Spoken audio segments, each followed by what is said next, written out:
What if I also give you my 2 cents on the self-taught guitar legend? So I've watched the 4 hours video, at least the highlights, and I've been to Smalls in the past few times.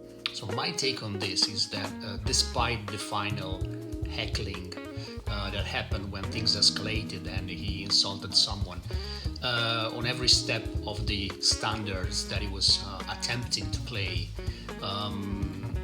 he was treated quite kindly. No one was actually blocking him or preventing him to play.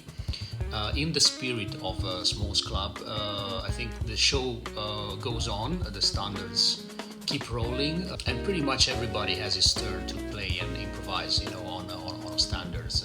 There's space for everybody. That's the spirit that I caught from these videos and from being at Smalls. So the people that are pointing out the negativity of the jazz jams, I think they are missing the point. I think it's the feeling for me is quite the opposite. I think there's a lot of space for everybody, especially at Smalls. There's a specific moment that struck me positively. At some point, he was calling a blues, and the musicians that were on stage with him, especially the horn section, started to actually call a very stated clear head of Billy's Bounce, to ironically tutor him on a blues. And actually they also called it at a very slow tempo.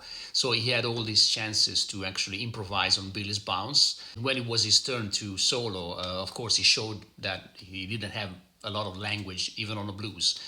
But things were going on anyways. That was a clear demonstration of musicianship and a good general welcoming atmosphere that I also felt, when I went there. Final point on some later interviews with Marvin, I think, or some other people. He pointed out that he had mental health issues, that he struggled being homeless, and so I think there's no need to make too much fun of him at this point. Yeah, I know everybody now is capitalizing on that with memes, making reaction videos, and he's probably also capitalizing a bit. I think I've seen some kind of a tour schedule on his page. Hearing about his story, I'm acknowledging the fun element of what happened, but I wouldn't actually throw a lot of garbage on him, knowing about his past and his mental health struggles. And I think everybody in the New York scene understood that he's one of those players that are taking their chances on Christmas days to jump on a jazz jam and get a taste of jazz, for once. So these are my 2 cents. Please comment and give me your opinion on Smalls and on the scene.